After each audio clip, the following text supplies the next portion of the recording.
Good evening. So this Wednesday is Ash Wednesday. We enter into Lent, and a couple of themes that stick out in today's readings. First, from the Old Testament, book from Sirach, reading from the book of Sirach. When a sieve is shaken, the husks appear. So too do one's faults when one speaks. That idea of kind of making things present, making things known, and of sifting out the good from the bad. And then Jesus gives us this example in the gospel. He said, "Can the blind guide the blind?"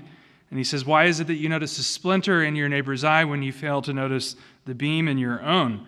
Now, similar to what we were talking about last week, the idea of kind of relativism and the idea of not necessarily, or rather misunderstanding the commandment, don't judge one another.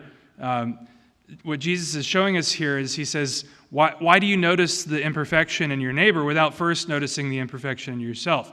If you first notice the imperfection in yourself, then you're able to better first overcome that, but then also to help your neighbor to overcome any imperfections as well. And so Lent is a time for us to really focus on how can we overcome our imperfections, first recognizing what they are, and asking God for the grace to be able to overcome them. And then having overcome those imperfections, we can serve as examples as well, right?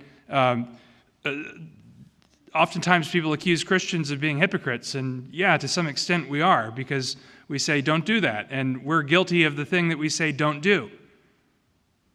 But yet we recognize that God desires for us in our own overcoming of our sinfulness and our own overcoming of our wickedness, to be able to be examples to those around us, to be able to overcome that sinfulness, to overcome those things that prevent us from doing God's will.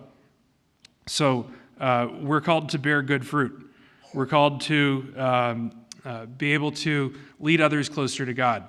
And that's what we should really strive to do this Lent, as we focus on how we can grow in holiness in our own lives, but also how we can lead others to holiness as well. And so let us not say, oh, well, I'm imperfect, and so therefore it doesn't matter about other people because they're imperfect too, and we're all imperfect, so let's all just be imperfect together. But rather, let's say, yeah, we're all imperfect, and with the grace of God, we can all overcome that imperfection. Let us trust in Him. Let us rely on Him. Let us rely on His grace, that He may be able to perfect us, that He may be able to help us to overcome our shortcomings, our sinfulness, our own follies, that we may be able to better do His will each and every day. And so as we prepare to enter into this time of Lent, let us ask God that He would continue to make us aware of those things in which we need to improve upon, those areas in which we can better follow Him.